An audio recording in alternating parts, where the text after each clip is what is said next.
How's it going? This is Ricardo, and in this video I'll show you how to remove the keyboard on a Dell Latitude E5470. If you're looking for parts for this laptop, go to our website and use this coupon for a 5% off discount.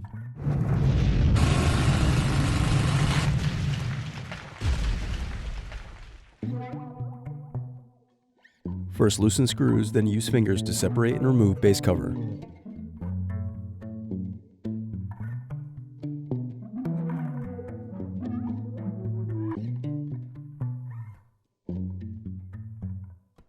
Now unscrew and disconnect battery. Now use thin object to pry apart and remove keyboard bezel. Then disconnect keyboard cables.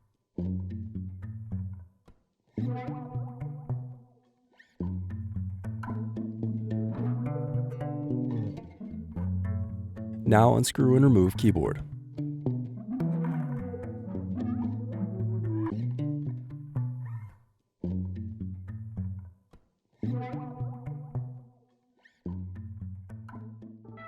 Thanks for watching. Don't forget to like and subscribe if you enjoyed this video. And if you need more, check out this playlist to watch other tutorials for your laptop. You can also click here to find parts for your laptop at partspeople.com.